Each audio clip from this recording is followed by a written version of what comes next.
ये है आपका मोक सेवन। अभी हम इसमें हिंदी वाला पोर्शन शुरू करेंगे। जो आपकी हिंदी है ये मोस्ट इम्पोर्टेंट है इसमें, और हमें इसकी हिंदी में बहुत कुछ सीखने को मिलेगा। ठीक है, तो सबसे पहला क्वेश्चन देखिए, और मैं चाहता हूँ कि इस वीडियो को आप अपने दोस्तों में शेयर करें, उनको भी इसका फ़ायदा मिले। ठीक है ना, जो लोग भटक रहे हैं इधर उधर इस सीरीज के लिए, तो उनको जल्दी से जल्दी पता चले सीरीज का, तो उनके लिए काफ़ी अच्छी बात है। ठीक है, आइए शुरू करते हैं। ये बताना है कि असंगत विकल्प चुनिए।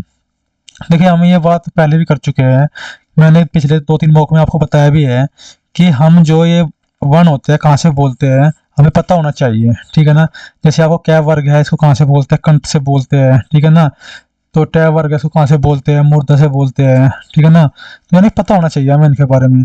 ये आपका स है ना, ये कहाँ से बोले जाते हैं, तो तीनों आपके स होते हैं, चारों स होते हैं आपके, ये महाप्राण होते हैं। क्या बोला मैंने, स और है, ये क्या होते हैं आपके, ये महाप्राण होते हैं। अगर ये महाप्राण होते हैं, पहले वाले ऑप्शन में स को क्या बोला गया है, इस स को अल्पप्राण बोला गया है, जो क्या हो जाएगा, गलत हो जाएगा। सर आप डेली कराते हो पेपर? बिल्कुल डेली हो रहा है। ठीक है ना, ये अभी 7वें नंबर का मॉक है, और 9 नंबर का भी हिंदी, और 10 नंबर का मैथ भी कंप्लीट हो चुका है। मतलब कि वीडियो अपलोड है, प्ले लिस्ट में जाकर देख लेना कौन सा है।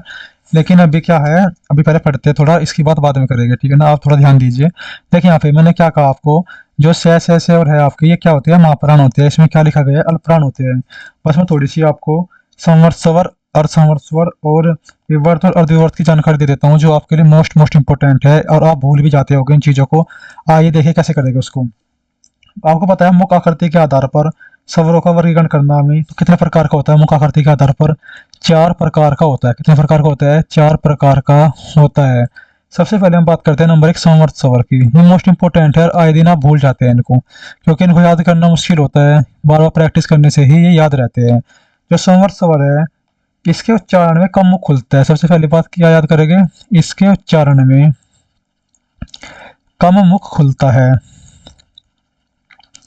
ठीक है ना, इसके उच्चारण में कम मुख खुलता है। कौन कौन से आते हैं इसमें, ई, बड़ी ई, ऊ, बड़ा ऊ। ठीक है, देखिए यहाँ पे तो बड़ी ई है, यहाँ पे ये रहा बड़ी ई, और मैंने क्या बताया आपको, संवर्त स्वर बताया आपको। तो यानी कि ये बात बिल्कुल ठीक है इसके हिसाब से। अभी नंबर 2 देखिए, अर्ध संवर्त स्वर। नंबर 2 अर्ध संवर्त स्वर, इवनिंग में 6:30 बजे चल रहा है। ठीक है ना, नंबर 2 देखिए, अर्ध संवर्त स्वर। इसमें क्या आता है, इसका मतलब क्या होता है, इसके उच्चारण में संवर्त से थोड़ा अधिक मुख खुलता है। आप सबसे पहले क्या कीजिए, प्ले लिस्ट बनी है, मौके से देखना शुरू कीजिए। ठीक है ना, तभी आपको मजा आएगा, क्योंकि उसमें हमने बेसिक से किया है। अब तो हम थोड़ा एडवांस लेवल में चलते हैं जाके, लेकिन जब बेसिक से किया है ना, आपको मौक आसान लगेगी आगे आके। देखिए, अर्ध संवर्त स्वर क्या होता है, इसके उच्चारण में संवर्त से थोड़ा अधिक मुख खुलता है, और इसमें क्या आता है आपका, ए और औ आता है। ठीक है ना, अब आप एक बात देखिए, इसमें कोई असमर्थ का कोई ऑप्शन है नहीं है। ठीक है ना, नंबर 3 देखिए, नंबर 3 होता है विवर्त। नंबर 3 क्या होता है आपका, नंबर 3 विवर्त होता है आपका। विवर्त में क्या होता है, इसका उच्चारण में मुख सबसे अधिक खुलता है। इसके उच्चारण में मैं लिख देता हूँ, इसके उच्चारण में क्या होता है, मुख सबसे अधिक खुलता है। तो सबसे अधिक मुख किसमें खुलता है आपका, आ में खुलता है। तो इसका ऑप्शन क्या हो जाएगा आपका, आ हो जाएगा। नंबर 4 एक होता है अर्धविवर्त। क्या होता है, अर्धविवर्त होता है। अर्धविवर्त में क्या आएगा, इस विवर्त से कम, किससे कम, विवर्त से कम, और अर्ध संवर्त से, विवर्त से कम, अर्ध संवर्त से थोड़ा अधिक। ये इंपॉर्टेंट है इसलिए लिखवाया मैंने, नहीं तो मैं इस क्वेश्चन को करा के आगे निकल जाता। अर्धविवर्त में क्या आ जाएगा आपका, जो इसके ऑप्शन हो जाएंगे, ए, आगत वाला आ, ऐ, आओ, ये इसके 4 आते हैं अर्धविवर्त में, संवर्त स्वर, अर्धसंवर्त स्वर, विवर्त स्वर और अर्धविवर्त स्वर। किसके प्रकार है ये, मुख आकृति के आधार पर स्वरों के प्रकार है, 4 प्रकार के होते हैं। ये मोस्ट इंपोर्टेंट है, इसको नोट करके चलना है आपको। ठीक है ना, इसको लिख लेना। ठीक है, अब आगे देखिए, चलो तो इसमें 2-3 चीजें और बता देता हूँ आपके लिए, जो मोस्ट इंपोर्टेंट है। ठीक है, देखिए यहाँ पे आपको पता है जीव के प्रयोग के आधार पर स्वरों का वर्गीकरण करना है हमें। किसके आधार पर, जीव के प्रयोग के आधार पर, जीव के प्रयोग के आधार पर। आप ही बताइए, जीव के प्रयोग के आधार पर स्वरों को कितने भागों में बांटा गया है, पता है आपको, बोलिए अपने मन में, 3 भागों में बांटा गया। कितने भागों में, 3 भागों में बांटा गया है। बताइए नंबर एक आपको पता है क्या? नंबर एक कौन सा है? आपने पढ़ा होगा अग्रभाग। कौन सा भाग? अग्रभाग। अगर आपने अग्रभाग पढ़ा है, अग्रभाग में कौन सा पढ़ा होगा आपने? ई, बड़ी ई, ए और आई। देखिए यहाँ पे हमने समवर्त में आपका ई पढ़ा था, और अग्रभाग में भी क्या आ गया? हमारा ई आ गया। समझ में आई ना बात आपके? ठीक है, तो अग्रभाग में आपके कितने आ गए? आपके 4 वर्ण आ गए, 4 स्वर आ गए। नंबर 2 देखिए अपना मध्य भाग। जीव के आधार पर पढ़ रहे हैं हम, जीवा के आधार पर पढ़ रहे हैं, तो मध्य भाग में आपका क्या आता है? ए आता है। नंबर 3 पढ़िए आप, पश्च भाग होता है नंबर 3 इसका। पश्च भाग में कितना आएगा आपका? आ आएगा, आगत वाला आएगा, ऊ, औ, ओ और औ आ जाएगा। यानी कि दोनों ओ आ जाएंगे और दोनों ओ आ जाएंगे, आपकी किस में आ जाएंगे? पश्च भाग में आ जाएंगे। तो आपको इनके बारे में भी पता होना चाहिए। ठीक है, चलो आगे जो थोड़ा बहुत इंपॉर्टेंट चीज है इसके बारे में, जो ओष्ठ के आधार पर है, होठ के आधार पर है, बोलो तो वो भी बता दूं आपको, क्योंकि पता होगा, रिवीजन करोगे तो अच्छा रहेगा आपके लिए। देखिए यहाँ पे ओष्ठ प्रयोग के आधार पर स्वरों का वर्गीकरण। देखो मेरे को इससे फर्क नहीं पड़ता कितने लोग देख रहे हैं, मैं चाहता हूँ जितने भी लोग देख रहे हैं उसको सही नॉलेज दी जाए, और क्वेश्चन से रिलेटेड जो पेपर में आ सकती है बातें वो बताई जाए। ठीक है ना? अगर आपका रिवीजन यहीं पे हो जाएगा तो फिर आपके लिए तो फायदे की चीज है। देखिए यहाँ पे ओष्ठ प्रयोग के आधार पर स्वरों का वर्गीकरण, किसके आधार पर बात कर रहा हूँ मैं? होस्ट, यानी कि होठ के आधार पर, ओष्ठ के आधार पर। ठीक है ना? कितने प्रकार का होता है? अपने मन में बोल लिए कि ये 2 प्रकार का होता है। कितने प्रकार का होता है? 2 प्रकार का होता है। नंबर एक कौन सा होता है? नंबर एक होता है वर्तमुखी। नंबर एक क्या होता है? वर्तमुखी। और नंबर 2 क्या होता है? अवर्तमुखी होता है। नंबर 2 क्या होता है? अवर्तमुखी होता है। देखिए वर्तमुखी किसको बोलते हैं? मैं डेफिनेशन बोलूंगा, सिर्फ आपको सुननी है। जिन स्वरों का उच्चारण करते समय, यानी कि जो हमारे होठ है गोलाकार हो जाते हैं, जिन स्वरों का उच्चारण करते समय ओष्ठ जो है गोलाकार हो जाते हैं, वे वर्तमुखी स्वर कहलाते हैं। और इनकी संख्या कितनी होती है? इनकी संख्या 4 होती है। कितनी होती है? 4 होती है। नंबर एक कौन सा होता है? ऊ, ऊ बड़े वाला ऊ, ओ और औ। ठीक है ना? आपको क्या करना है? इनको इनको याद करके चलना है। देखिए यहाँ पे क्या लिखा है? अवर्तमुखी लिखा हुआ है। जब यहाँ पे अवर्तमुखी लिखा हुआ है, हमने क्या पढ़ा? वर्तमुखी पढ़ा। और जो हमारा बड़ा ई है, ये वर्तमुखी में नहीं आया तो कहीं में आएगा आपका? ये अवर्तमुखी में आएगा। तो इस तरीके से सारे के सारे ऑप्शन हमने इसके पढ़ लिए है ना, तो आपको भी थोड़ा सा अपने आप में ये होगा, हाँ भैया बिल्कुल सही पढ़ा रहे हैं। ठीक है ना? देखो दोस्तों, वही चीज पढ़ेगी हम, लोग भले एक देखे या कोई भी वीडियो ना देखे, लेकिन जो देखेगा ना बोलेगा भैया ने बिल्कुल सही पढ़ाया है। ठीक है ना? देखिए आगे देखिए, यहाँ पे हम पढ़ते हैं इसमें आवर्तमुखी, अवर्तमुखी। ठीक है ना? क्या पढ़ेगा आप? अवर्तमुखी पढ़ेंगे। ठीक है, अब आपको ये पता होगा जो अवर्तमुखी है इसको क्या बोलते हैं? इसको अर्धवर्तमुखी भी बोलते हैं। जिन स्वरों का उच्चारण करते समय जो हमारे ओष्ठ है, जो हमारे होठ है, क्या नहीं होते? गोलाकार नहीं होते। गोलाकार नहीं होते। तो कैसे होते हैं? जो गोलाकार नहीं होते, गोलाकार में तो क्या आएगा? गोलाकार में तो हमारा वर्तमुखी हो जाता है ना, तो इसमें क्या नहीं होते? गोलाकार नहीं होते। तो ऐसे को क्या बोलते हैं? ऐसे स्वरों को क्या बोलते हैं? अवर्तमुखी बोलते हैं। जो अवर्तमुखी होते हैं इनकी संख्या कितनी होती है? इनकी संख्या 6 होती है। कौन कौन सी? आ, छोटी ई, बड़ी ई, ए और आई। देखिए यहाँ पे जो ई है दोबारा से आ गया ना फिर से। तो आपने क्या सीखा? यानी कि जो ई होता है ये अग्र संवर्त और अवर्तमुखी क्या होता है? स्वर होता है। वो तो मजा आ गया ना इस वाली बात में। ठीक है ना? देखिए हमने क्या सीखा? भी हमने सीखा है एक जीव के आधार पर, मुख के आधार पर और ओष्ठ के आधार पर स्वरों का वर्गीकरण करना। ठीक है, देखिए इसमें और भी चीज लिखी हुई है, अल्पप्राण भी लिखा हुआ है, महाप्राण भी होता है। ठीक है ना? घोष भी होता है, अघोष भी होता है। तो पूरा का पूरा एक टॉपिक हो जाएगा। ठीक है, हमें धीरे धीरे कवर करना है। ठीक है, अगर आप बोले मेरे को ये भी करा दो, घोष है घोष, तो जल्दी से कमेंट में बताओ, करा देता हूँ। आपको लगता है कि वीडियो बड़ी हो जाएगी, हमको कोई मतलब नहीं है इन चीज़ों से, तो छोड़ देता हूँ। आपके फायदे की चीज़ है, कर ही लो फिर तो, अगर फायदा चाहिए आपको अपना। देखिए यहाँ पे हम क्या सीख रहे हैं? हम सीख रहे हैं प्राण वायु या उच्चारण प्रयत्न के आधार पर, प्राण वायु या उच्चारण प्रयत्न के आधार पर व्यंजनों का वर्गीकरण। ठीक है, वे होते हैं आपके अल्पप्राण और नंबर 2 महाप्राण। नंबर 1 पे क्या होता है? अल्पप्राण।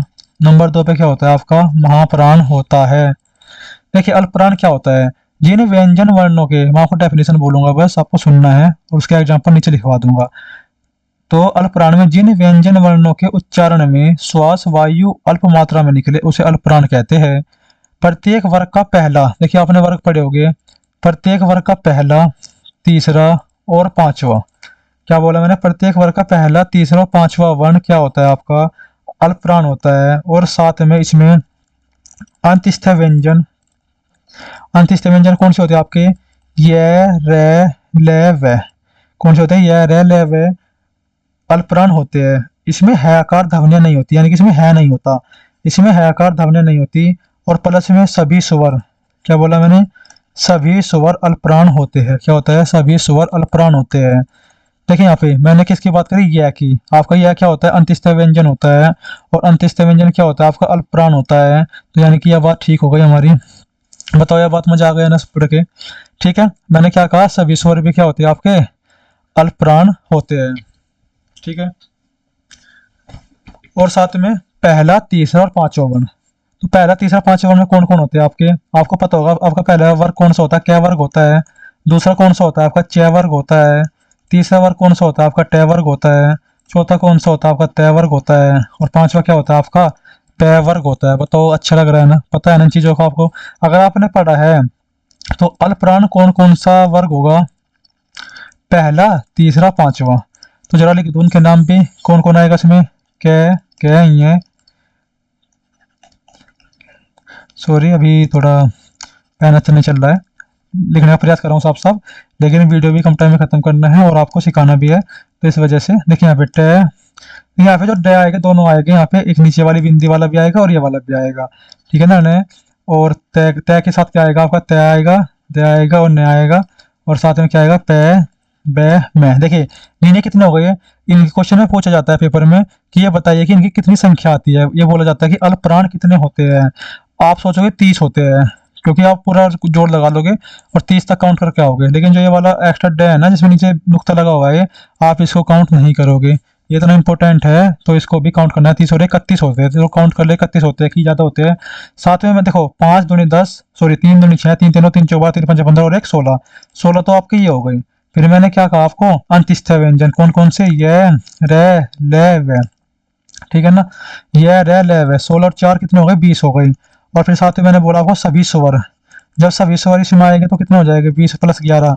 तो अल्पप्राण की टोटल संख्या कितनी होती है दोस्तों? अल्पप्राण की टोटल संख्या 31 होती है। जब 31 होते हैं तो सबसे बड़ा क्वेश्चन तो आपका ये बन गया कि अल्पप्राण कितने होते हैं? 31 होते हैं। देखिए यहाँ पे लिखा हुआ बै, तो बै कहाँ पे आ गया? आपका अल्पप्राण में आ गया।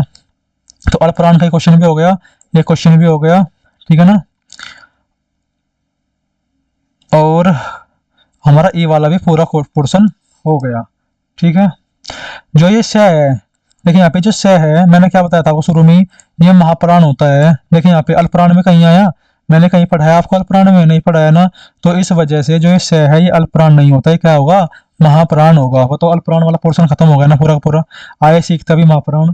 महाप्राण में मैंने क्या कहा? जिन व्यंजन वर्णों के उच्चारण में श्वास वायु अधिक निकलती है तो वे क्या होते हैं? उसे महाप्राण कहते हैं। और प्रत्येक वर्ग का दूसरा और चौथा वर्ण क्या होता है? आपका महाप्राण होता है। और इसमें क्या आएगा? साथ में आपके ऊष्म व्यंजन आ जाएंगे। ऊष्म व्यंजन कौन कौन से होते हैं? से और है। यानी जो ये है होता है, ये अल्पप्राण नहीं होता, आपका क्या होता है? महाप्राण होता है। देखिए मैंने क्या बताया था आपको? से क्या होता है? महाप्राण होता है। ये अल्पप्राण लिखा हुआ था यहाँ पे, इस वजह से ये ऑप्शन क्या हुआ था? इन सबसे अलग हो गया था। ठीक है, समझ में आई बात? यानी कि दूसरा और चौथा वर्ण, दूसरा चौथा वर्ग, और कितने हो जाएंगे उसमें? 2 पंजे 10, आपके 4 ये हो जाएंगे। ठीक है ना? और एक चीज और याद रखना, उसमें जो पै वर्ग होता है ना आपका, पै वर्ग में जो फै होता है आपका फै, और जो नुक्ते वाला जो आगत फै होता है, ये वाला फै, इसमें दोनों जुड़ जाएंगे। तो टोटल कितने हो जाएंगे उसमें? एक ख हो जाएगा, एक घ हो जाएगा, दो तो ये 6, और झ हो जाएगा, ठ और ढ हो जाएगा, थ और ध धनुष वाला ध हो जाएगा, और एक फै, ये वाला फै और भै, और साथ में आपके 4 उसमें व्यंजन हो जाएंगे। टोटल कितने हो जाएंगे? 4, 5, 6, 7, 8, 9, 10, 11, 12, 13, 14, 15। तो टोटल कितने होते हैं आपके? 15 होते हैं। तो पूछ सकता है पेपर में कि ये संख्या में कितने होते हैं? ये संख्या में 15 होते हैं। इंपॉर्टेंट बात थी ये, मैंने आपको कवर करा दी। इसके बाद देखिए, हमने अल्पप्राण पढ़ लिया, हमने अगर, संवर्त, अवर्तमुखी ये पढ़ लिया, हमने पूरा पूरा ओष्ठ पढ़ लिया। अभी क्या बचा हमारा? घोष अघोष बचा हुआ है। ठीक है, और हमारे साथ में क्या बचा हुआ है? ये बचे हुए हैं कि जीव मतलब तालु है, क्या नाम, मुर्दा है, कंठ है। इसको फिर अगली वीडियो में पढ़ेंगे, इसी क्वेश्चन में ज़्यादा टाइम हो जाएगा फिर। ठीक है ना? अगर आपको चाहिए कि नहीं हमको इसके बारे में बताओ, तो कमेंट करके बता देना, अभी तुरंत क्वेश्चन नंबर पीछे पे आके कर दूंगा इसको। ठीक है ना? चलते हैं क्वेश्चन नंबर 42 की तरफ। ठीक है, ये अच्छा रहा, हमने इतनी सारी प्रैक्टिस कर ली है, घोष घोष के बाद में हम पढ़ लेंगे फिर। ठीक है, देखिए यहाँ पे किस विकल्प में विराम चिन्हों का समुचित प्रयोग हुआ है। क्या आपने प्रेमचंद का गोदान पढ़ा है? इसमें बिल्कुल सही ऑप्शन हुआ है 42 का, आपका क्या हो जाएगा, सी ऑप्शन सही हो जाएगा। ठीक है, देखिए गोदान पे क्या लगा हुआ है, गोदान पे आपको दम चिन्ह लगा हुआ है। जब हम किसी की जो इम्पोर्टेंट किताब होती है, तो जैसे कि प्रेमचंद जी को आप फेमस भी है, प्रेमचंद जी को जानते भी हैं, तो उसको क्या करेंगे हम, यहाँ पे उद्दंड चिन्ह का प्रयोग कर लेंगे। तुम मुझे खून दो, मैं तुम्हें आज़ादी दूंगा, इस तरह के शब्दों पे भी क्या करते हैं हम, उद्दंड चिन्ह का प्रयोग करते हैं। चलते हैं क्वेश्चन नंबर 43 पर। निम्नलिखित में से किस विकल्प के सभी शब्द शुद्ध है? देखिए, मैंने आपको 1 घंटा 40 मिनट की क्लास में 30 इंपॉर्टेंट शब्द लिखवाए थे, उसमें सभी के सभी है। तो हिंदी वाला कोई शायद मूक 2 या मूक 3 होगा, वो बहुत बड़ा मूक है, 2 घंटे का हिंदी का पोर्शन ही है, उसमें जाकर जरूर देखना उनकी स्पेलिंग को पूरी की पूरी को। ठीक है, अभी जो इसका सही आंसर है, अभिष्ट है, परसिस्ट है, कनिष्ठ है और श्रेष्ठ है, सभी में ठीक है। ठीक है ना, उसके बाद जरूर देखना, आधे घंटे का पूरा लेक्चर होगा, उसके अंदर 30 मोस्ट इंपोर्टेंट वर्ड्स मैंने लिखवाए हैं जो शुद्ध है, और सारे के सारे उसी में लिखवाए गए हैं। चलिए क्वेश्चन नंबर 44 की तरफ। किस विकल्प के सभी शब्द विशेषण से बनी भाववाचक संज्ञा है? आपको पता होना चाहिए जो भाववाचक संज्ञा है किस किस से बन सकती है। ठीक है, भाववाचक संज्ञा कितने प्रकार से बन सकती है दोस्तों? देखो, जो मैंने आपको क्या कहा है, आपके अगर पीछे के मुख कवर है ना सारे के सारे, तो आपको आगे आने वाले मुख में कोई दिक्कत नहीं होगी, क्योंकि मैंने पीछे वाले मुख इतनी डिटेल से कराया है ना। भाववाचक संज्ञा बताया कि 5 प्रकार से बनती है, किस किस से बनती है सब बताया, अव्यय से बनती है, जातिवाचक संज्ञा से बनती है, सर्वनाम से बनती है, विशेषण से बनती है, क्रिया से बनती है, मैंने आपको सब बताया हुआ है। ठीक है, देखिए यहाँ पे जो महत्व है, महत्व किससे बनता है, मान से बनता है। सौंदर्य किससे बनता है, सुंदर से बनता है। और प्राथमिकता किससे बनता है, प्राथमिक विशेषण से बनता है। गुड इवनिंग वर्षा दीदी। यहाँ पे देखिए, यहाँ पे क्या हो जाएगा, ये भाववाचक संज्ञा हो जाएगा। किससे बने, विशेषण है सारे के सारे, इससे क्या बने, भाववाचक संज्ञा बनी है। 44 का ए आपका आंसर हो जाएगा। क्वेश्चन नंबर 45 देखिए, कोई जूते चुरा रहा है। आपको पता है कोई, आप जानते नहीं कौन है, इस तरीके से बोला गया, कोई जूते चुरा रहा है। अगर आप उसको जानते, राम जूते चुरा रहा है, अगर वो होता भाई राम को तो जानते हो आप, लेकिन जब आप किसी को नहीं जानते तो वहां पे क्या होता है, अनिश्चयवाचक सर्वनाम होता है। अगर आपको अनिश्चयवाचक सर्वनाम के बारे में पता नहीं है, तो मैं आपको बता दूं, आपने कई बार यूज करते हो उसको, दूध में कुछ पड़ा है, कोई आया है। ठीक है ना, इस तरह के जो शब्द होते हैं, कोई आया है, कुछ था, ये क्या होते हैं, अनिश्चयवाचक सर्वनाम होते हैं। आपने सुना होगा निजवाचक सर्वनाम के बारे में। निजवाचक सर्वनाम स्वतः, अपने आप, मैं अपने आप चला जाऊंगा, मैं स्वतः खाना पका लूंगा, इस तरह के जो शब्द होते हैं, स्वतः, अपने आप, मैं अपना काम स्वयं करता हूँ, ये क्या होते हैं, निजवाचक सर्वनाम होते हैं। जो निश्चयवाचक सर्वनाम होते हैं और संबंधवाचक सर्वनाम होते हैं, संबंधवाचक सर्वनाम संबंध बताने के काम आते हैं, जो जैसा करेगा वैसा भरेगा, इस तरह के सर्वनाम क्या होते हैं, संबंधवाचक हो जाएंगे। ठीक है ना, और निश्चयवाचक सर्वनाम, यह कुत्ता, ठीक है ना, या यह मेरा घर है, तो जो यह है जो निश्चित है बिल्कुल, ये क्या हो जाएगा आपका, निश्चयवाचक सर्वनाम हो जाएगी। जैसे मैंने बोला यह कुत्ता मेरा है, तो यह क्या हो जाएगा, उसमें कुत्ते के साथ, देखिए आपको पता होना चाहिए, सार्वनामिक विशेषण, ये क्या हो जाएगा, सार्वनामिक विशेषण हो जाएगा। ये ठीक है वर्षा, सी ऑप्शन है इसका। ठीक है, चलते हैं क्वेश्चन नंबर 46 की तरफ। विशेषण की उत्तम अवस्था किस विकल्प में है? आपको पता होना चाहिए, जो विशेषण है, विशेषण की 3 उत्तम अवस्था, सॉरी, विशेषण की 3 अवस्था होती है, कौन कौन सी?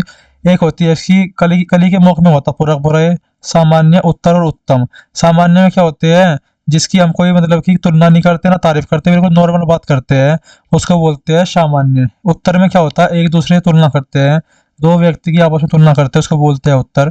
उत्तम क्या होता है, सभी में श्रेष्ठ बताना उत्तम का काम होता है। तो क्वेश्चन नंबर 46 में सीना सबसे सुंदर है, यहाँ पे क्या बताया गया, श्रेष्ठ बताया गया है, तो इस वजह से क्या हो जाएगा, यहाँ पे सीना सबसे सुंदर है, तो ये हो जाएगा आपकी उत्तम अवस्था। ठीक है, आगे बढ़े क्वेश्चन नंबर 47 पे। क्वेश्चन नंबर 47 क्या होगा, निम्नलिखित में से गलत विकल्प है।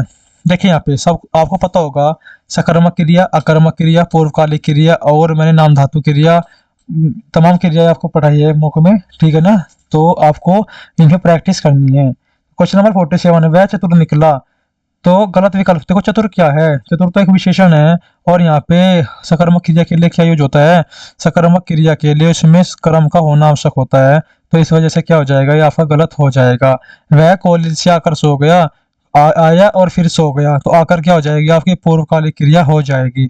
उसने आम खाया, उसने आम को खाया, तो आम क्या हो जाएगा, यहाँ पे कर्म है तो सकर्मक क्रिया हो जाएगी। मोर नाचता है, तो यहाँ पे क्या हो जाएगा आपका अकर्मक क्रिया हो जाएगी। ठीक है ना। चलते हैं क्वेश्चन नंबर 48 की तरफ। 48 क्वेश्चन क्या कहता है, किस विकल्प में हेतु हेतु मत भूतकाल का प्रयोग हुआ है। देखिए हेतु हेतु मत भूतकाल का, इसमें ये जो है सावधानी बरतते तो दुर्घटना न होती, यानी कि सावधानी बरतते तो दुर्घटना न होती, इस प्रकार के वाक्य कैसे होते हैं, हेतु हेतु मत भूतकाल होते हैं। ठीक है। क्वेश्चन नंबर 49, निम्नलिखित शब्दों में से स्त्रीलिंग का चयन कीजिए। देखिए आपने सुना होगा पोथी के बारे में, सुना होगा पोथी पोथी, ठीक है ना, पोथी पढ़ी गई, इस तरीके से। तो क्या होता है पोथी, पोथी एक स्त्रीलिंग शब्द होता है। क्वेश्चन नंबर 50, अगर आपको पहचान करनी है स्त्रीलिंग की पुल्लिंग की, तो कैसे पहचान करोगे आप। सबसे अच्छी स्रोत क्या है, उसके आगे अच्छा या अच्छी या मेरा या मेरी लगा के देख लीजिए। मेरा ग्रंथ, मेरे पुराण, मेरा काव्य, ये क्या हो जाएगी आपके पुल्लिंग हो जाएगी, और मेरी पोथी क्या हो जाएगा स्त्रीलिंग हो जाएगा। इसकी पहचान अलग से ही हो जाती है। चलिए क्वेश्चन नंबर 50 की तरफ चलते हैं। 50 क्या हो जाएगा, इनमें से कौन सा वाक्य कर्तवाच्य में है। देखिए आपको पता होना चाहिए जो कर्तवाच्य होते हैं, कर्तवाच्य में हम अकर्मक और सकर्मक दोनों क्रियाओं का प्रयोग कर सकते हैं। कर्ता की प्रधानता होती है और जो क्रिया लगती है वो कर्ता के अनुसार होती है। कर्मवाच्य में हम केवल सकर्मक क्रियाओं का प्रयोग करते हैं और वहां पर क्रिया कर्म के अनुसार होती है। भाववाच्य में अकर्मक क्रियाओं का प्रयोग करते हैं और जो वहां पर क्रिया का लिंग वचन होता है कर्म और कर्ता के अनुसार नहीं लगता, वहां पर अन्य पुरुष एक वचन अकर्मक क्रिया का प्रयोग किया जाता है, वहां पे होता है आपका भाववाच्य। क्वेश्चन में क्या कहा है, खाना बना दिया गया है, ठीक है, प्रार्थना पत्र दिया जा चुका है, मुझसे चला नहीं जाता, मैं पुस्तक पढ़ रहा हूँ, मैं के अकॉर्डिंग हूँ आया है, पुस्तक स्त्रीलिंग है मेरी पुस्तक, उसके अकॉर्डिंग यहाँ क्रिया नहीं है। अगर यहाँ पर पुस्तक रही होता तो यहाँ पे क्या होता, क्रिया जो है यहाँ पे कर्म के अनुसार होती, जिसकी वजह से ये कर्मवाच्य बन जाता। लेकिन यहाँ पर पुस्तक के अकॉर्डिंग नहीं आई है, मैं के अकॉर्डिंग क्रिया आई है, तो इस वजह से यहाँ पे क्या हो जाएगा, यह कर्तवाच्य का एग्जाम्पल हो जाएगा। क्वेश्चन नंबर 51, निम्नलिखित में से किस वाक्य में संप्रदान कारक के परसर्ग का प्रयोग हुआ है। देखिए यहाँ पे संप्रदान कारक कारक क्या होते हैं आपको पता ही है, और मैंने आपको बताया है, जैसे कि चलो इनके चिन्ह बता देता हूँ आपको। कर्ता के साथ किसका यूज होता है, कर्ता ने, कर्म को, करण क्या होता है, करण से के द्वारा, कर्ता कर्म करण संप्रदान क्या होता है, संप्रदान के लिए। तो जहाँ भी के लिए का प्रयोग होगा, ठीक है ना, वहां पे क्या होगा, वहां पे आपका संप्रदान कारक होगा। जैसे लिखा है राम के लिए लक्ष्मण वन गए थे, राम के हित लक्ष्मण क्या गए थे, वन गए थे, तो यहाँ पे क्या हो जाएगा, ऑप्शन डी हो जाएगा। ठीक है। जो ये ऑप्शन है इनको आपको सीखना है कि क्या होते हैं। जो मोस्ट इंपोर्टेंट क्वेश्चन है मैं उसकी एक्सप्लेनेशन खुद कर देता हूँ, क्योंकि कारक के बारे में कम से कम मैंने 3-4 वीडियो में फुल डिटेल एक्सप्लेनेशन दी है। तो आपको काम है, अगर आपने पीछे उनको देखा है तो पक्का आप पे भी आते होंगे। ठीक है ना। सीधे आप मॉक में आइए, इसमें आपको सीखने को तो मिलेगा, लेकिन अगर आप शुरू से स्टार्टिंग से सारे मॉक देखते हुए आएंगे तो आपको एक अलग ही लेवल का अनुभव होगा। तत्सम तद्भव की दृष्टि से कौन सा युग्म सही नहीं है। देखें यहाँ पे जो गोधूम है, गोधूम का मतलब गेहूं होता है, बाकी सारे ठीक है, यहाँ पे देख लेना। तो गोधूम का मतलब गेहूं होता है, तो इसका आंसर हो जाएगा ऑप्शन बी। चलते हैं क्वेश्चन नंबर 53 की तरफ। 53 क्वेश्चन क्या कहता है, किस विकल्प में उपसर्ग से रहित शब्द है।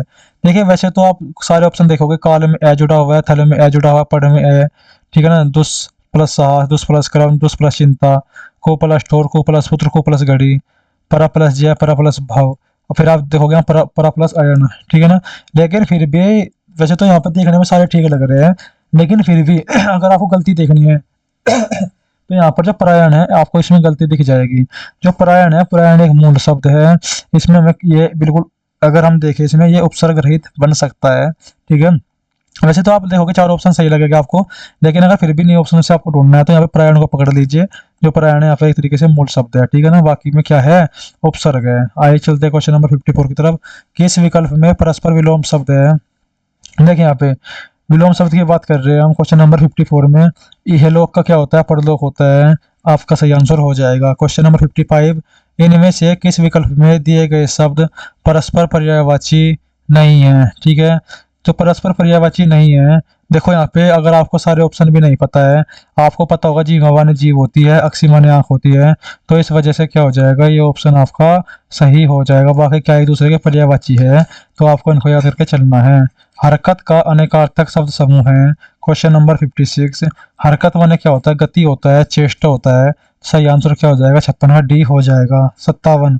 किस वाक्यांश के लिए प्रयुक्त किस वाक्यांश के लिए प्रयुक्त शब्द सार्थक नहीं है। तो यहाँ पे देखिए, बरसात के 4 महीने चतुर्मास होता है। 3 वेदों को जानने वाला क्या होता है, त्रिवेदी होता है। जिसकी इच्छा की गई हो, अभी तो पढ़ाया था अभीष्ट, एक आपका ऑप्शन आया था अभीष्ट, यहाँ पे क्या होता है, अभीष्ट होता है। क्या होता है, अभीष्ट होता है। तो यानी कि परिहार्य मतलब क्या होता है, परिहार्य का मतलब होता है नेसेसरी, जो आवश्यक हो, क्या हो, जो आवश्यक हो उसको बोलते हैं परिहार्य। जिसकी इच्छा की गई है उसको बोलते हैं अभीष्ट। तो यानी कि ये आपका ऑप्शन क्या हो जाएगा, सही हो जाएगा। शक्ति का उपासक साक्त हो जाता है। चलते हैं क्वेश्चन नंबर 58। किस शब्द का संधि विच्छेद सही है। देखिए यहाँ पे 58 में स्वावलंबी कैसे बनता है, सौ प्लस की अवलंबी बनता है, जहाँ पे आपकी क्या हो जाएगी, दीर्घ संधि हो जाएगी। उत्तरायण में उत्तर प्लस की अयन होता है, यहाँ पे आपका न आएगा, यहाँ पे अण नहीं आएगा। जो बृहस्पति होता है, बृहस्पति में विसर्ग संधि होती है, बरह प्लस के पति हो जाएगा। किसको कैसे लिखेगा उसको, बृहस्पति को। क्लास लाइव चल रही है ना, क्लास डिस्कनेक्ट तो नहीं हुई। देखिए यहाँ पे बृहस्पति, बरह प्लस के पति, इस तरीके से लिख देंगे, विसर्ग संधि हो जाएगी। तो विचाराधीन, विचाराधीन, विचार प्लस के अधीन आपका बिल्कुल सही है, संधि विच्छेद। मोस्ट इंपोर्टेंट चैप्टर है संधि विच्छेद का, इसको तो बिल्कुल भी मिस मत करना। आपके वैसे तो सारे इंपॉर्टेंट चैप्टर है, साहित्य भी इंपॉर्टेंट है। मोस्ट इंपॉर्टेंट आपके साहित्य में क्या है, व्यास सम्मान हुआ आपका, साहित्य अकादमी सम्मान हुआ आपका, भारत भारती सम्मान हुआ, सोवियत लैंड नेहरू पुरस्कार हुआ आपका। इस तरीके तमाम जो पुरस्कार है पढ़ लीजिए, आपका साहित्य खत्म हो जाएगा। चलते हैं क्वेश्चन नंबर 59 की तरफ। किस विकल्प के सभी पद कर्मधारय समास से निर्मित है। देखें यहाँ पे ये क्या हो जाएगी आपके 59 में, कर्मधारय समास। कर्मधारय समास का मतलब क्या होता है, इसमें होता है भाई आपका, जैसे कि ये विशेषण विशेष्य वाला समास होता है। कैसा होता है, इसमें पहला पद विशेषण होता है, दूसरा पद विशेष्य होता है। हमें इसके बारे में पता होना चाहिए, ठीक है। देखिए यहाँ पे जैसे लिखा है, ऑप्शन सी की तरफ चलते हैं। सबसे पहले मैं ऑप्शन सी को ही पकड़ूंगा। घरतान लिखा है यहाँ पे, इसका मतलब क्या होता है, घर से सना हुआ अन्न। घर्त माने घी होता है, घी से सना हुआ अन्न, यानी कि एक इसमें विशेषण हो गया, एक आपका विशेष्य हो गया। छाया तरु लिखा हुआ है यहाँ पे, छायादार तरु, एक विशेषण एक विशेष्य। आगे देखिए पर्णशाला लिखा हुआ है, पत्तों से बनी शाला। और चंद्रमुख लिखा हुआ है यहाँ पे, चंद्रमा के समान मुख। तो ये किसके उदाहरण हो गए, आपके कर्मधारय समास के उदाहरण हो गए। क्वेश्चन नंबर 59 का ऑप्शन सी आपका आंसर हो जाएगा। क्वेश्चन नंबर 60 देखिए, क्वेश्चन नंबर 60 क्या कहता है। क्वेश्चन नंबर 60 ने कहा आपका कि व्याकरण की दृष्टि से कौन सा वाक्य सही नहीं है। देखिए जैसे आप पढ़ोगे, परशुराम की क्रोधाग्नि से सभी आतंकित थे, ठीक बात है। मरीज को यथासंभव दवा देनी चाहिए, ठीक है। वह सदैव सत्य बोलता है, इसमें जो ही है वो एक्स्ट्रा लगा हुआ है, जो इसमें ही है वो एक्स्ट्रा लगा हुआ है, इस वजह से क्या हो जाएगा, वह सदैव सत्य बोलता है, सही आंसर हो जाएगा।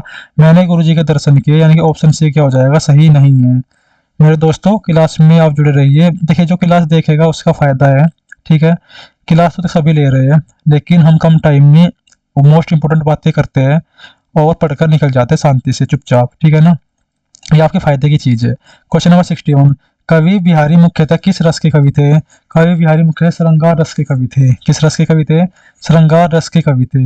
क्वेश्चन नंबर 62 देखिए, मन की उत्पत्ति वेदना मन ही बन बहती थी, चुप रहकर अंतर मन में कुछ मौन व्यथा कहती थी। दुर्गम पथ पर चलने को वो संभल छूट गया था, अविचल अविकल वह प्राणी भीतर से टूट गया था। मतलब आदमी कब टूटता है, जब आदमी कोई चला जाता है किसी को छोड़कर, तो जो उसकी आने की आशंका नहीं रहती, तो उसको क्या बोलते हैं वहाँ पे, उसको बोलते हैं करुण रस। वर्षा क्लास में बने हुए, अच्छा है, समझ में आ रहा है ना आपके। देखिए यहाँ पे करुण रस हो गया। लाल देह लाले लसे, देखो शांत रस तो तब होता है जैसे हम भक्ति में लीन हो गए प्रभु की। जब भक्ति में लीन हो जाते हैं तो वहाँ पे अपने आप ही शांति हो जाती है, हमें किसी से मोह माया से कोई भी लेना देना नहीं रहता, तो वहाँ पे शांत रस। वियोग श्रृंगार का मतलब होता है जैसे राधा और कृष्ण जो है, राधा और कृष्ण जी क्या करते हैं, कृष्ण जी चले जाते हैं दूसरी नगरी में, और जो राधा रानी है उनकी उनकी याद में क्या करती है, वियोग करती रहती है। उस वजह से क्या होता है, वियोग श्रृंगार होता है। वियोग श्रृंगार में मिलने की इच्छा होती है, मिल सकता है बंदा, लेकिन जहाँ पे करुण रस होता है वहां पे बंदा नहीं मिलता है, ठीक है ना। ये मोस्ट इंपोर्टेंट बात थी। वत्सल रस में क्या हो जाएगा, एक माँ का एक बच्चे के प्रति प्रेम क्या होता है, वत्सल रस होता है। देखिए क्वेश्चन नंबर 63 देखिए।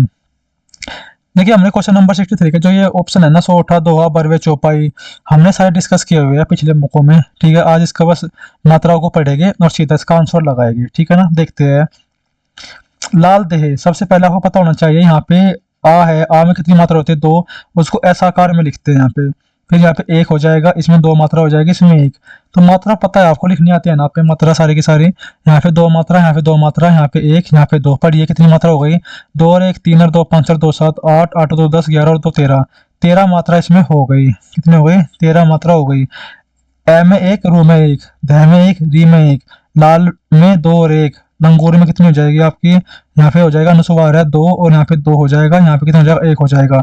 देखिए एक और एक दो, तीन चार, दो छः, सात और दो नौ, नौ और दो 11, ठीक है। हमें लंगूर तक पढ़नी है, लंगूर में दोबारा पढ़ लेते हैं। देखिए यहाँ पे अगर 13 और 11 जो हमारा दो होता है, 13 और 11 इस तरीके से उसमें मात्राएं होती है, हमें पता होना चाहिए उसके बारे में। एक और एक दो, ठीक है। इसके बाद में देखिए एक और एक दो कितनी हो गई, दो यहाँ पे हो गए, दो यहाँ पे कितनी हो गई, चार, दो यहाँ पे हो गई और एक यहाँ पे हो गई, कितनी हो गई, तीन, चार तीन सात, सात और दो नौ, नौ और दो 11 और एक 12 आ रही है यहाँ पे, ठीक है।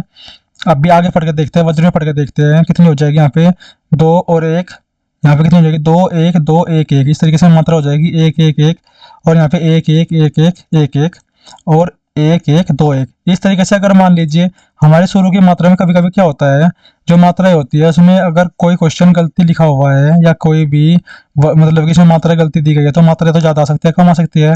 लास्ट वाले में पढ़ के देख लेते हैं कितनी मात्राएं है, दो और एक तीन, तीन और दो पाँच, छः और दो 8, 9 10 11 12 13, यहाँ तक कितनी मात्रा है, यहाँ तक 13 मात्राएं है। आगे देखिए एक दो तीन चार पाँच छः सात, आठ, दो 10 और 11, यानी कि 13 और 11 का जो कॉम्बिनेशन होता है वो क्या होता है, वो दोहा कहलाता है। आपका क्या कहलाता है, दोहा। जो बरवे होता है वो 12 और 7 का कॉम्बिनेशन होता है। चौपाई में कितनी मात्रा होती है, चौपाई में 16 होती है। सोठा में कितनी होती है, 11 और 13 का कॉम्बिनेशन होता है। इस तरीके से हमें इसके बारे में पता होना चाहिए, ठीक है ना। आपको एक बार इसकी मात्राएं लिखनी है, ठीक है। और मात्रा लिख के उसको काउंट करना है कितनी हो जाएगी। चलिए अगले क्वेश्चन पे, अगला क्वेश्चन पढ़िए क्या है और कौन सा अलंकार है, पढ़िए फटाफट। ठीक है, हमने जो इसमें मात्राएं देखी थी एक बार, क्योंकि जब हमारी ये मात्राएं यहाँ से आगे की सही आई है, एक बार इसको दोबारा चेक कर लेते हैं कि क्या इसमें मात्रा सही थी। देखो इसमें तो हमारी 13 मात्रा आई थी, इसमें हमारी 11 मात्रा आनी चाहिए थी, उसमें 11 मात्रा क्यों नहीं आई। देखिए यहाँ पे एक दो, दोबारा देख लेते हैं, तीन चार, चार दो छः और एक सात, सात और दो नौ। देखिए यहाँ पे जो ये ऊ है इसकी यहाँ पे दो मात्रा होती है इसकी भी, ठीक है। लेकिन ये यहाँ पे गलत है, कुछ ना कुछ तो गलती लिखा हुआ है इसमें, इस वजह से यहाँ पे देखो यहाँ पे मात्रा ज्यादा आ रही है, ठीक है ना। एक मात्रा ज्यादा आ रही है, या तो इसमें लिखना चाहिए था ऐसे, या फिर यहाँ पे कुछ ना कुछ गड़बड़ है, ठीक है। दो तीन चार दो छः सात आठ दो नौ, दो 11 एक 12 मात्रा आनी चाहिए थी 11 यहाँ पे, लेकिन आगे का देखिए, आगे का बिल्कुल ठीक है। तो इस वजह से यहाँ पे क्या हो जाएगा, 13 और 11 कॉम्बिनेशन से दोहा बन जाएगा। इसको ध्यान रखना है, इसको एक बार चेक कर लेना कि ये ऐसे ही लिखा जाता है क्या, ठीक है। क्वेश्चन नंबर 64 देखिए। रहीमन जो गति दीप की कुल कपूत गति सोए, बारे उजियारा लगे बढ़े अंधेरो होए। तो ये क्या हो जाएगा आपका, ये आपको हो जाता है सलेस अलंकार। जब शब्द एक, अर्थ अनेक और अलंकार क्या कहलाता है, अलंकार सलेस कहलाता है। देखिए इसमें तुलना की गई है, जिस प्रकार दीपक होता है, दीपक क्या करता है, जब तक जलता रहता है तो उजाला रहता है, जैसे ये बुझ जाता है तो क्या लगता है, अंधेरा होता है। इसी प्रकार अगर घर में कपूत पैदा हो जाए, जब छोटा होता है तो उस हरकतें करता है तो अच्छा लगता है, जैसे जैसे बड़ा होता जाता है उसकी हरकतें क्या कर देती है, घर का सत्यानाश कर देती है। इस प्रकार जब एक शब्द कहीं अर्थ देता है तो वहां पे क्या हो जाता है, आपका सलेस अलंकार हो जाता है। आंसर क्या हो जाएगा, सलेस अलंकार हो जाएगा। चलते हैं क्वेश्चन नंबर 65 की तरफ। देखिए क्वेश्चन नंबर 65 क्या कहता है, यह बोलता है बिना पद चले सुनई बिनु काना, कर बिनु कर्म करी विधि नाना। तो ये बताना है कि इसमें कौन सा अलंकार है। आपको पता होगा जब बिना कारण के भी कार्य का होना पाया जाता है तो उसको क्या कहते हैं, वहां पे होता है आपका विभावना अलंकार होता है। क्या होता है वहां पे, विभावना अलंकार होता है। कैसे, इसका अर्थ क्या है यहाँ पे, इसका अर्थ है जैसे भगवान है, चाहे हमारे जैसे प्रभु है, ईश्वर बिना पैरों के चलता है। क्या करता है, ईश्वर बिना पैरों के चलता है, बिना कानों के सुनता है, बिना हाथों के कई काम करता है। यानी कि काम मतलब कर भी नहीं रहा है और काम हो रहा है, तो जहाँ पर ऐसा होना पाया जाता है वहाँ पे क्या होता है, वहाँ पे भी भावना अलंकार होता है। चलते हैं क्वेश्चन नंबर 66। डोगरी भाषा मुख्य रूप से किस केंद्र शासित प्रदेश या राज्य में बोली जाती है? जम्मू एंड कश्मीर में यह भाषा बोली जाती है। Question number 67। आचार्य हजारी प्रसाद द्विवेदी के अनुसार हिंदी का प्रथम कवि कौन है? तो अब्दुल रहमान जी इनके अनुसार है। Question number 68। डिंगल बोली के नामकरण कर्ता कौन है? जो डिंगल बोली है इसके नामकरण करता बांकी दास जी है। डिंगल बोली को डांगरों वाली भाषा बोलते हैं, ठीक है ना, कानों में चुभने वाली भाषा है ये वाली भाषा। केंद्रीय अनुवाद ब्यूरो की स्थापना कब की गई थी? केंद्रीय अनुवाद ब्यूरो की स्थापना 1 मार्च 1971 को की गई थी। Question number 70। भाषा पत्रिका जो द्विमासिक है किस संस्था द्वारा प्रकाशित की जाती है?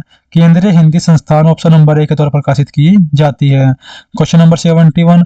आचार्य रामचंद्र शुक्ल के अनुसार अपभ्रंश नाम पहले पहले यानी सबसे पहले किस शिलालेख में देखने को मिलता है? देखिए जो ऑप्शन नंबर सी है, वल्लभी के राजा धारसेन द्वितीय के शिलालेख, वल्लभी के राजा धारसेन द्वितीय के शिलालेख पे यह नाम देखने को मिलता है। क्योंकि जो धारसेन द्वितीय थे इन्होंने अपने पिता गुहेसेन को, कौन थे इनके पिता? इनके पिता गुहेसेन को इन्होंने अपभ्रंश कवियों में क्या बताया था? अग्रणी बताया था अपने शिलालेखों में। तो कहाँ देखने को मिलता है अपभ्रंश? सबसे पहले वल्लभी के राजा धारसेन द्वितीय के शिलालेखों में देखने को मिलता है। आगे देखिए यहाँ पे क्वेश्चन नंबर 72 क्या कहता है? निम्नलिखित में से विष्णु प्रभाकर लिखित यात्रा वर्त कौन सा है? ज्योतिपुंज हिमालय के द्वारा लिखा गया है। Question number 73। विशिष्ट पदरचना रीति कथन किस आचार्य का है? आचार्य वामन जी का है। 74। वर्ष 2023 का व्यास सम्मान किस हिंदी लेखिका को उनकी कृति यादें यादें यादें के लिए प्रदान किया गया था? पुष्पा भारती के लिए दिया गया था। देखिए जो व्यास सम्मान है आपको पता होगा ममता कालिया को कौन सा मिला था? चित्रा मुर्दगल और मुर्दगल के लिए तो मैंने कल बताया था आपको, ममता कालिया बचा हुआ था, ममता कालिया में आ जाएगा दुखम सुखम आ जाएगा। Question number 75। हिंदी भाषा का उद्गम और विकास के लेखक कौन है? ये आपके डॉक्टर उदय नारायण तिवारी जी है, ऑप्शन डी।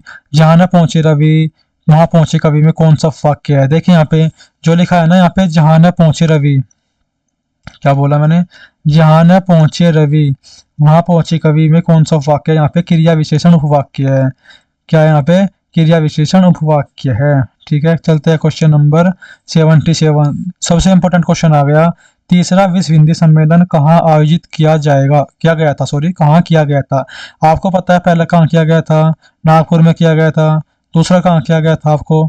पोर्ट लुइस में किया गया था। तीसरा कहाँ किया जाएगा आपका? उस टाइम की बात है तो नई दिल्ली में किया जाएगा। फिर चौथा कहाँ किया जाएगा? जहाँ पे आपका दूसरा किया गया था। उस तरीके से फिर आपका पांचवा छठा सबसे इंपॉर्टेंट है लंदन में छठा किया गया था। और कब किया गया था? 14 से 18 सितंबर। पहले मैंने इसकी डेट 19 सितंबर बताई थी शायद, लेकिन इसको करेक्ट कर लेना। 14 से 18 सितंबर 1999 में कहाँ किया गया था? लंदन में किया गया था। ठीक है, चलते हैं क्वेश्चन नंबर इसके 78 पर। इसे गद्यांश पढ़ते हैं। गद्यांश में क्या कहा है? प्राचीन काल में जनक महाराज विदेह में राज करते थे। क्वेश्चन देख लीजिए, क्वेश्चन क्या है? उपरोक्त गद्यांश के अनुसार महाराज जनक का क्या शौक था? जब हम पढ़ेंगे ना इसको तो देखिए मिथिला नगर में राजमहल के आसपास कोई 1000 सन्यासियों की पर्ण कुटिया थी। मिथिला के सिंहासन पर बैठने के बावजूद जनक को फकीरी का शौक था। किस चीज का शौक था जनक को? जनक को फकीरी का शौक था। तो इसका ऑप्शन भी क्या हो जाएगा? सही हो जाएगा। उपरोक्त गद्यांश के अनुसार जनक का परमात्मा से क्या संबंध था? इस तरीके से पढ़ लीजिए, इन्होंने गलत लिख रखो क्या पता, ठीक है ना। परमात्मा से क्या संबंध था? तो यहाँ पे देखिए स्वयं परमात्मा के विनयशील सेवक थे। कैसे थे वे? विनयशील सेवक थे।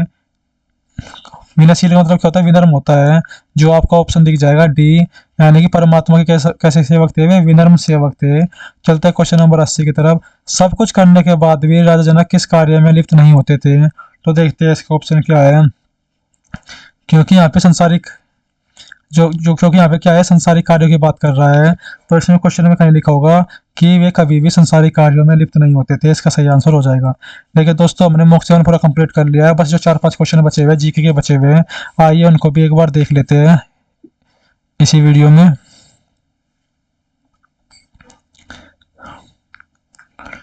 चलता हूँ मैं आपको जीके वाले पोर्शन पर लेकर। मैं आपको जब तक बता देता हूँ, हमारी एक पोस्ट है आज हमने डाली है, तो आप अगर उस पर अपना रिएक्ट करेंगे 500 लोग मिलके तो मैं आपके लिए बिल्कुल सही सोचूंगा। ठीक है दोस्तों, ठीक है। लेकिन अगर आप उस पर कोई रिएक्ट नहीं करेंगे, आप सोचोगे कि नहीं कोई फ़ायदा नहीं है, तो वह सारी चीज़ें आपके लिए ही है। उसमें मेरा तो बेनिफिट ये है कि मैं आपके साथ रेगुलर रहूँगा और अपडेट के साथ, और हम सभी मिलकर तैयारी करते रहेंगे। अगर आप उसमें रेगुलर नहीं रहना चाहते, तैयारी नहीं करना चाहते साथ, कोई बात नहीं, तो कमेंट मत करना, लाइक मत करना, उसको छोड़ देना। ठीक है, देखिए हमने क्वेश्चन नंबर 35 तक हमने कंप्लीट कर लिया था। ये मॉक 7 का, मॉक 7 के 35 क्वेश्चन तक हो गए थे जीके के। क्योंकि वीडियो डिस्कनेक्ट हो गया था, तो इस वजह से हम चलते हैं क्वेश्चन नंबर 36 की तरफ। क्वेश्चन नंबर 36 क्या कहता है? आरटीआई, आरटीआई है या कौन सा एक्ट है ये? आईटी एक्ट है। कौन सा एक्ट है? आईटी एक्ट है। तो 36 नंबर क्वेश्चन क्या कहता है आईटी एक्ट का? आईटी अधिनियम 2000 की धारा 66 किससे संबंधित है? आपको पता है 66 धारा थी, किससे संबंधित थी? आपकी श्रेया का जो केस था, श्रेया सिंघल का जो केस था, उसमें बताया गया था ये आपको आपत्तिजनक संदेश भेजने से संबंधित थी। तो 36 का पहला ऑप्शन हो जाएगा। जमींदारी उन्मूलन अधिनियम का मुख्य उद्देश्य क्या था? जमींदारी उन्मूलन अधिनियम का मुख्य उद्देश्य आपको पता है, जमींदारी प्रथा को समाप्त करना और भूमि का पुनर्वितरण करना था। क्वेश्चन नंबर 38, बीएनएसएस की धारा 21 के अनुसार निम्नलिखित में से कौन सा न्यायालय किसी अन्य कानून के अंतर्गत अपराधों की सुनवाई कर सकता है? तो 38 का जो आंसर होगा, वह न्यायालय जिसका उल्लेख उस कानून में किया गया हो। उच्च न्यायालय। नंबर 3, कोई अन्य न्यायालय जिसके द्वारा ऐसा अपराध प्रथम अनुसूची में विचारणीय दर्शाया गया हो। तो इसका आंसर क्या हो जाएगा? उपरोक्त सभी हो जाएगा। क्वेश्चन नंबर 39, बीएनएस 2023 की धारा 8(3) के तहत जुर्माना देने में व्यतिक्रम की दशा में कारावास का दंड सीमित होगा। यानी कि अगर कोई मान लीजिए जुर्माना नहीं दे रहा है, तो जिस व्यक्ति को जितना कारावास मिला है, तो अपराध के लिए निर्धारित कारावास की अधिकतम अवधि का 1/4 इसका आंसर हो जाएगा। देखिए इसका लास्ट क्वेश्चन बचा हुआ है, निम्नलिखित में से कौन भारत का सबसे पुराना उच्च न्यायालय है? कलकत्ता उच्च न्यायालय हमारा सबसे पुराना उच्च न्यायालय है। हमारे मॉक 7 कंप्लीट हो गए हैं एग्जामपुर के। अगर आपने वीडियो नहीं देखा है, मॉक 1 से लेकर 7 तक देखिए, आपको कुछ ना कुछ नॉलेज पक्का मिलेगी। और आपके लिए एक इन्फॉर्मेशन है जरूरी, उसको देख के वीडियो को एंड करते हैं।